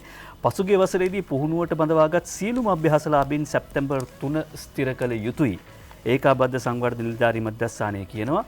දැන් ගිය අවුරුද්දේ තමයි මේ අවුරුදු 7-8කට පස්සේ උපාධිධාරීන් එකතු වෙලා ඉඳලා 53582ක් මේ ගෝඨාභය රාජපක්ෂ ජනාධිපතිතුමා ආවයින් පස්සේ සෞභාග්‍ය දැක්ම ප්‍රතිපත්ති ප්‍රකාශනය අනුව 53582ක් උපාධිධාරීන් රැකියාවලට බඳවගත්තා. දැන් කියනවා පසුගිය වසරේදී පුහුණුවට බඳවාගත් සියලුම අභ්‍යාසලාභීන් සැප්තැම්බර් 3 ස්ථිර කළ යුතුයි. නොකළොත් අපිත් පාරට එනවා කියන එක නේද මේ කියන්නේ. ඔන්න වෛරසය පැතිරලා යනවා. ඉන්දික හේවා විතරණය අද පුවත්පතට ඒක වාර්තා කර සිටින්නේ. අද ලංකාදීප වාර්තා කරනවා මමත් ගුරුවරයෙක් ගුරු සේවයේ වටිනාකමත් අගයත් මා දන්නවා. ගුරු ප්‍රශ්න සාකච්ඡාවෙන් විසඳා දෙන්න මා සූදානම්. අමාත්‍ය ජී.එල්. පීරිස් සමතුමා තමයි මේ පිළිබඳව ප්‍රකාශ කරන මහාචාර්ය ජී.එල්. පීරිස් අමාත්‍යවරයා. ඩයනා උද්‍යාංගනී මේ වාර්තාව ඉදිරිපත් කරන ලංකාදීපිට ඊයේ දවසේදී පැවැත්වුණා නෙළුමාවත ප්‍රධාන කාර්යාලයේදී පක්ෂ සභාපතිතුමා තමයි මහාචාර්ය ජී.එල්. පීරිස් මැතිතුමන් ජන පෙරමුණේ ඒ වගේම ලේකම්තුමා සාගර කාර්යවසම් මහත්මත් මේ සාකච්ඡාවට එකතු වුණා. එහිදී සාකච්ඡා කරනකොට ඔවුන් මාධ්‍ය ප්‍රකාශයක් නිකුත් කරා ගුරුවරුන්ට ඇති සියලුම ප්‍රශ්න සාකච්ඡා මාර්ගයෙන් නිරාකරණය කර ගැනීමට තමා සූදානම් බව. ඒ වගේම තමයි ගුරුවරයෙක් විදිහට තමනුත් වැඩ කරලා තියෙන වසර 26ක සේවාවක් ගුරුවරයෙක් විදිහට වැඩ කටයුතු කරලා තියෙනවා. ඒක නිසා මේ පිළිබඳව ගෞරවයක් ඇති කිරීමත් අත්‍යවශ්‍ය කාරණාවක් බව එතුමා ප්‍රකාශ කරා. පොදුජන පෙරමුණ ආරම්භ වෙලා මේ වන විට පොදුජන පෙරමුණ රජයක් පිහිටවලා මේ වනට වසර 2කට ආසන්න කාලයක් ගිහිලා තිනවා. මේ ආසන්න කාලය තුලදී Taman නිකන් සිටියේ නැහැ. ගුරුවරුන් වෙනුවෙන් අත්‍යවශ්‍ය වැඩ කොටසක් කරලා තියෙනවා. එහි ප්‍රතිඵල හෙට අනිද්දාම බලා ගන්න පුළුවන් වෙයි කියලා ප්‍රකාශ කරලා තියෙනවා. පාසල්වල අධ්‍යයන හා අනධ්‍යයන කාර්ය මණ්ඩලය එන්නත්කරණය කිරීමේ වැඩපිළිවෙල දීප්තියාත්මකව කරලා තිනවා. තව පොඩ්ඩක් විතරයි ඉවර කරන්න තියෙන්නේ.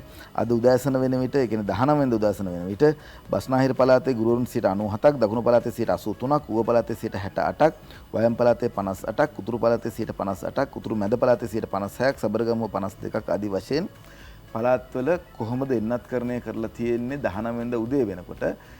ඊට ඉදිරි දවස් කිහිපය තුළදී මේ සම්පූර්ණයෙන්ම අවසන් කරන්නට කටයුතු සංවිධානය කරලා තියෙනවා. පාසල් ආරම්භ කරන විදිය, ඒ වගේම තමයි උසස් පෙළ සහ සාමාන්‍ය පෙළ පැවැත්වෙන දිනයන් පිළිබඳවත් එතුමා ප්‍රකාශ කරා. ඒ පිළිබඳව අපි ඉස්සරහදී කතා බහ කරමු. උදේ ගම්මන්පිල අමාත්‍යවරයාට එරෙහිව විශ්වාස භංග යෝජනාව ඊයේ පාර්ලිමේන්තුවට ගෙනාවා. ඒක යෝජනාව පාර්ලිමේන්තුවට ගෙන්න නියමිතව තිබුණේ එහෙම නැත්නම් බාර දීලා තිබුණේ එස්.එම්. මරික්කාර මන්ත්‍රීතුමාට නැගිට්ටා කතාව පටන් ගත්තා. හැබැයි යෝජනාව ගෙනාවේ නැහැ. මෙන්න ඊට පස්සේ කබීර් හෂීම් මන්ත්‍රීතුමා නැගිටලා යෝජනාව ස්ථිර කළා. ඊට පස්සේ සභාවේ මතය කතාවක් ආවා. ගෙනාපු නැති යෝජනාවක් කොහොමද ස්ථිර කරන්නේ කියලා. කුමාරි අගමැතිතුමා කිව්වා කමන්නේ ඔන්න යෝක කරලා දාන්න කියලා. හරිද? ඒ කියන්නේ මොක අර අපි කියන මේන් ફોකස් එක මොකද්ද කියලා. යන්නේ කොහෙද මල්ලිපොල්. කොහොමුණත් උදේට ගෙනාපු විශ්වාස භංගයට එරෙහිව සජබ දෙදෙනෙක් අද අපිත් එක්ක ඡන්දය දෙනවා කියලා මහින්දානන්ද අලුත්ගමගේ මන්ත්‍රී ඇමතුමා ඊයේ ප්‍රකාශ කළා. විශ්වාස භංගය ගෙනාපු සජබෙම්ම දෙන්නෙක් අපිත් එක්ක එකතු වෙනවා 155කට වැඩි ඡන්ද ප්‍රමාණයකින් පරාජය කරනවා කියලා සඳහන් කරනවා මේ විශ්වාස භංග යෝජනාව. අපි සඳහන් කරා ඊයේ දවසේදී ප්‍රවෘත්ති සම්බන්ධයෙන් ඒ කියන්නේ උසස් පෙළ ශිෂ්‍යත්වය කොහොමද පැවැත්වෙන්නේ කියන එක. ඒ පිළිබඳව පුවත්පත් ගණනාවක් වාර්තා කරලා තියෙනවා. උසස් පෙළ නොවැම්බර් 15 ඉඳලා දෙසැම්බර් 10 වෙනකම් පැවැත්වෙනවා. උසස් පෙළ විභාගය නොවැම්බර් 15 ඉඳලා දෙසැම්බර් 10 වෙනකම් පැවැත්වෙනවා. නොවැම්බර් මාසේ 14 වෙනිදා ඉරිදා දවසක් නොවැම්බර් මාසේ 14 වෙනිදා ශිෂ්‍යත්ව විභාගය පැවැත්වෙනවා කියලා සඳහන් කරනවා. ඒ වගේම තමයි පළවෙනි ශ්‍රේණියට බඳවා ගැනීම සඳහා අයදුම්පත් බාර ගැනීම ලබන මාසේ 7 වෙනිදා දක්වා දීර්ඝ කරා කියලාත් ඊයේ දවසේදී ඇමතිවරයා විසින් ප්‍රකාශයට පත් කරා. මහාචාර්ය ජී.එල්. පීරිස් මැතිතුමා ප්‍රකාශයට පත් කරා. උසස් පෙළ තියෙන්නේ නොවැම්බර් 15 ඉඳලා දෙසැම්බර් 10 වෙනකම්. ඒ වගේම තමයි පහේ ශිෂ්‍යත්වය නොවැම්බර් 14 වෙනිදා ඉරිදා පැවැත්වෙනවා. පළමු ශ්‍රේණියට බඳවා ගැනීමේ අයදුම් පත්‍ර ලබා දීම ලබන මාසේ 7 වෙනිදා දක්වා දීර්ඝ කරා කියලා සඳහන් කරනවා. ලීටර් 18 ගෑස් සිලින්ඩර් එකක් අලෙවි වුණේ 1395කට බන්දුලුගුණ වර්ධන මැතිතුමා කැබිනට් මණ්ඩලයේ යෝජනාවක් ඉදිරිපත් කළා. ඊ අනුමැතිය ලැබෙනවා. ඒ අනුව 1395ට තිබිච්ච ලීටර් 18 ගෑස් සිලින්ඩරේ 1150කට අඩු කරලා විකුණන්න. හැබැයි ඒ අතරේ අද ද මෝර්නිං පුවත්පත සඳහන් කරනවා laugh gas to stop importing වැගපිටිය notes lack of response to concerns ඉල්ලීම් කළා දිගින් දිගටම. හැබැයි ප්‍රතිචාරයක් නැහැ. ඒ නිසා සාමාන්‍යයෙන් ගෑස් සිලින්ඩරයකින් රුපියල් 800ක් 900ක් විතර පාඩු ගන්නවා. මොනවද වෙන කරන්නේ? ඒ අනුව ගෑස් ගන්නන එක නතර කරන්න තීරණය කළා කියලා සඳහන් කරනවා. ගෑස් සිඟයක් ඇති වේද කියන ප්‍රශ්නේ තමයි ඊළඟට එන්නේ. අද දිනමින වාර්තා කරනවා බදුරුදීන් සඳවාගෙන සිටින්නේ කවර හේතුවකටද? බදුරුදීන් රඳවාගෙන සිටින්නේ කවර හේතුවකටද කියලා දිනමින පුවත්පතෙන් වාර්තාව ඉදිරිපත් කරනවා රනිල් වික්‍රමසිංහ මහත්මයා මෙහෙම අහලා තින්නේ. ඒත් එක්කම දිනමින වාර්තා කරනවා රිෂාඩ් අත්අඩංගුවට ගත්තේ යම් සිද්ධි නිසායි. රිෂාඩ්ගේ අත්අඩංගුවට ගැනීම සම්බන්ධයෙන් කතා බහ කරන නිසා ඒ සම්බන්ධයෙන්ුත් අද දිනමින පුවත්පත වාර්තා කරනවා රිෂාඩ් අත්අඩංගුවට ගත්තේ යම් සිද්ධි නිසායි කියලා. විශ්වාස භංග ඡන්ද විමසීමේදී සැබෑ දේශප්‍රේමීන් හඳුනාගත හැකියි කියලා සජිත් ප්‍රේමදාස මහත්මයා ප්‍රකාශ කරනවා. එයත් දිනවෙන පුවත්පතේ වාර්තා කරන්නේ විශ්වාස භංග ඡන්ද විමසීමේදී සැබෑ දේශප්‍රේමීන් හඳුනාගත හැකියි කියලා සජිත් ප්‍රේමදාස මහත්තයාගේ ප්‍රකාශයත් අද දිනවෙන පුවත්පත වාර්තා කරලා තියෙනවා පුවත් අතරේ. ඔව් ඒ අතරේ අද ලංකාදීප පුවත්පත වාර්තා කරනවා ඊයේ සමගි ජනබලවේගයේ උද්ඝෝෂණයක් පැවැත්වුවා. විශ්වාස භංග යෝජනාවට පාර්ලිමේන්තුවේ එන්න ඉදිරිපත් වෙන එහෙම නැත්නම් එන අතරමඟදී ඒ අතරේ ඉල්ලීම් කළේ ගෑස් පෝර නැහැ කියලා මෙතනදී අමතර ප්‍රතිපාදන ඉල්ලන්න එපා. හාල්මේ රුපියල් 20කින්වත් අඩු කරන්න ඕනේ මුදල් ඇමති බැසිල් රාජපක්ෂ මහත්මයා ඇමතිවරුන්ට සඳහන් කළා කියලා ඊයේ කරපු ප්‍රකාශයක් නයනතරංග ගමගේ වාර්තා කරනවා අරුණ පුවත්පතට. දැනට වෙන් කර ඇති ප්‍රතිපාදන වලට අමතරව මහා භාණ්ඩාගාරයෙන් අමතර මුදල් ප්‍රතිපාදන ඉල්ලීමෙන් වළකින ලෙස මුදල් ඇමති බැසිල් රාජපක්ෂ මහත්මයා ඉල්ලීමක් කර තිබෙන බව අද අරුණ පුවත්පතේම සඳහන් කරනවා. පොදු ජන පෙරමුණ කියලා කියන්නේ දෙපැත්තෙම තොරතුරු අදහස් තියෙන ආණ්ඩුවක් විදිහටයි පවතින්නේ. ඕනම කෙනෙක්ගේ මතයකට අවස්ථාව ලබා දෙනවා, ඉඩ දෙනවා. ඒ විදිහේ තොරතුරක් අද වාර්තා කරනවා ලංකාදීප පුවත්පත මුල් පුවත් අතරට B12 යටතේ මේ වාර්තාව ඉදිරිපත් කරන්නේ. එදා අපිත් උද්ඝෝෂණ කළා ආණ්ඩුව රැකීම පොලිසියට බාර දෙන්න එපා. ජගත් කුමාරයි මෙහෙම ප්‍රකාශ කරන්නේ. පොලිසිය ධෛර්ය කරන්න එපා කියලා සරත් වීරසේකර අමාත්‍යවරයා ප්‍රකාශ කරනවා. ඇමති මන්ත්‍රී හැප්පෙති කියලා මේ වාර්තාව ඉදිරිපත් කරන අජන්ත කුමාර අගලගඩ ලංකාදීප පුවත්පතට මහජන ආරක්ෂක මන්ත්‍රී රියල්ලත්න සරත් වීරසේකර මහතා සහ කොළඹ දිස්ත්‍රික් පාර්ලිමේන්තු මන්ත්‍රී ජගත් කුමාර මහතා අතර පෙරේදා රාත්‍රී පැවති ආණ්ඩු පක්ෂ රැස්වීමේදී මත ගැටුමක් ඇති වුණා කියලා තමයි සඳහන් කරලා තියෙන්නේ. මත ගැටුම් වලින් තමයි හරි දේ තෝරගන්න හැකියාව ලැබෙන්නේ. ඔව් එනතෝ කොළඹ ඡන්ද වලට නෙවෙයිනේ මිල කළ නොහැකි මැණික් 3ක් ලංකා බැංකු සේප්පුවට යනවා කියලා අද අන්න අර පුවත වාර්තා කරනවා අද පුවත්පත. ජාතික මැණික් හා ස්වර්ණාභරණ අධිකාරී ගොඩනැගිල්ල ගිලා බැසීමේ අවදානමක් වාර්තා කර සිටින්නේ මේ පුවත නවෝදයක් පවනි. මැණික් හා ස්වර්ණාභරණ අධිකාරියට යාබද ඉඩමේ තට්ටු 34ක ගොඩනැගිල්ලක් ඉදිකිරීමේ හේතුවෙන් පසුගිය සිකුරාදා රාත්‍රියේදී අධිකාරියේ ගොඩනැගිල්ලේ ගිලා බැස්සමක් සිදුව තිබෙනවා. මැණික් හා ස්වර්ණාභරණ අධිකාරිය පිහිටි ස්ථානයට පැමිණි ජාතික ගොඩනැගිලි පර්යේෂණ ආයතනය විසින් අධිකාරී සභාපතිවරයාට දැනුම් දීලා තියෙන්නේ මේ ස්ථානයේ පවතින සියලුම ද්‍රව්‍ය සහ පුද්ගලයන් කඩිනමින් එම ස්ථානය ඉවත් කරගන්න කියලා. ඒ අනුව මේ ස්ථානයේ තිබිච්ච මිල කළ නොහැකි වටිනාකම මෙතෙකයි කියා කිව නොහැකි මැණික් 3ක් ලංකා බැංකුවේ සේප්පුවක් වෙත ගෙනහිල්ලා තිනවා. පොලිස් විශේෂ කාර්යබලකායේ අධි ආරක්ෂාව යටතේ මෙන්න මෙහෙමයි ගෙනහිල්ලා තියෙන්නේ.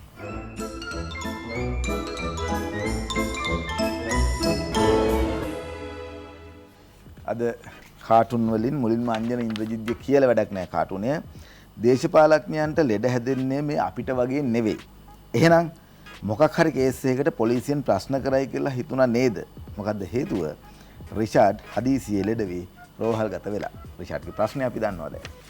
අද සින්දුවක් තියෙනවා උදේ විමලසිරගේ මේ කාටුන් එකේ අත අරින්න කියලා ඇයි කියන්නේ ඔහෙලා හිතුවද මං දාලයයි කියලා. මෛත්‍රීපාල සිරිසේන හිටපු ජනාධිපතිතුමා සාටකේ එල්ලිලා ඉන්නවලු. අනිත් පැත්තෙන් ශ්‍රී ලංකා නිදහස් පක්ෂ කට්ටිය අතාරින්න කියලා කකුලෙන් අදිද්දිත් උදේ විමලසිරටයි එහෙම හිතෙන්නේ. ශ්‍රීකාන්තගේ ශ්‍රී දූපත වෙරළ සංරක්ෂණ විෂය ගොඩ හේවගෙන් ගැලවෙනවා කියන්නේ බං කියලා කියනවා. අපිට ඕක හිතුනේ සර් කැස්බෑව මැරෙන්නේ වාරකන් හින්දා කියපු වෙලාවේ. කැස්බෑව ගැන කිව්වන් පස්සේ කිඹුල්ලු. බලන්න ගෑනු දරුවෝ තමයි මේ දැරිවියක් වතුරට වැටිලා මේ වතුරේ දුප්පත්කම, ලිංගික අපරාධ, මත්ද්‍රව්‍ය, නූගත්කම මේ කිඹුල්ලු මේ දරුවව දැහැ ගන්නවිලා. දරුවන් දැරිවියන් විතරක් නෙවෙයි දරුවන්ටත් මේ අනතුර මෙහෙම තියෙනවා. අවන්ත ආටිගල වෙනත් තැනකට අපේ අදහස් අපේ සිතිවිලි ගෙනියනවා. ලංකාදීපේ දාසහ පොලානගේ කාටුනය උදේ ගම්මන් පිළ විශ්වාස භංගයෙන් පයින්නේ අර ගිනි වලල්ලෙන් පයින්න සර්කස් කාරෙක් වගේ බලන්න අද හවසට දැක ගන්න පුළුවන්. ඒත් එක්කම අරුණ පුවත්පතේ කාටුනයත් මත තෝරගත් හසන්ත විජයනායකගේ දෝලාවේ තියාගෙන දැන් කණ්ඩායම එක්කගෙන යන්නේ කරු ජයසූරියව. දෝලාවේ නැගලා සජිත් ප්‍රේමදාස බලාගෙන ඉන්නවා. කරු ජයසූරිය මහත්මයායි සජිත් ප්‍රේමදාස මහත්මයා තමයි අද කාටුනේ උපහාසයට ලක් වෙලා තියෙන්නේ. විදුර අබේනායකගේ දවසේ පද 4 ගුණ කරන්නේත් ඒ කතාවට ඒ පැත්තටම තමයි. ඇල්ලුවේ පොරේ තෙල් මිල මුල් කරගෙනය වල්පල් කතන්දර ගම්මන් පිළ ගැනය බොල් වැඩ කළත් තෙල් මිල නම් තිබූ තැනය මල්ලියේ සජිත් ඉවරද බොරු රංගනය. මං ආසයි ඔය තාලෙන්ම මේ කවියක් කියනවනම්. ඉන්දිගුව ඇති කියලා. අනුරාධ හිරිපිටියගේ ඕකයි තත්තේ ගම්මන් පිලට එරෙහිව ඡන්දය අදය රජයෙන් ඔහුට දැල් වෙන කොළ එල්ලි හොඳය ඉන්නේ විපක්ෂෙත් දත කටමැදගෙනය කාර්යවසම්ටයි පොඩ්ඩක් හිසරදය. අපි අවසන් කරන්න සූදානම් වැඩසටහන ජාතික සඳුන් උයන අද අගමැතිතුමාතින් ජනතා අයිතියට පත් කරනවා. ඒ පිළිබඳව ඔබට මතක් කරනම් බත්තරමුල්ල ශ්‍රී ජයවර්ධනපුර ඉදිකරන ජාතික සඳුන් උයන අග්‍රාමාත්‍ය මහින්ද රාජපක්ෂ මහතාගේ ප්‍රධානත්වයෙන් අද පස්වරු 6ට ජනතා අයිතියට පත් කරනවා. ගෝඨාභය රාජපක්ෂ මහතාගේ හා නාගරික සංවර්ධන හා නිවාස ඇමති මහින්ද රාජපක්ෂ මහතාගේ ප්‍රධානත්වයෙන් සෞභාග්‍ය දක්න ප්‍රතිපත්ති ප්‍රකාශයට අනුව මේ නිර්මාණය කරලා තියෙන්නේ. බත්තරමුල්ල ශ්‍රී ජයවර්ධනපුර ඉදිකරන ජාතික සඳුන් උයන අද අගමැතිතුමාතින් ජනතා අයිතියට පත් කරනවා හවස 6ට. අපි ගිහිල්ලෙන්නම්. අපි හැමදාම කියනවා මුවාවරණ පළඳින්න මීටර 2 දුර තියාගන්න. ඒ වගේම තමයි උණු වතුර ටිකක් බොන්න පරිස්සමෙන් ඉන්න. ගිහිල්ලෙන්න. සුබ දවසක්.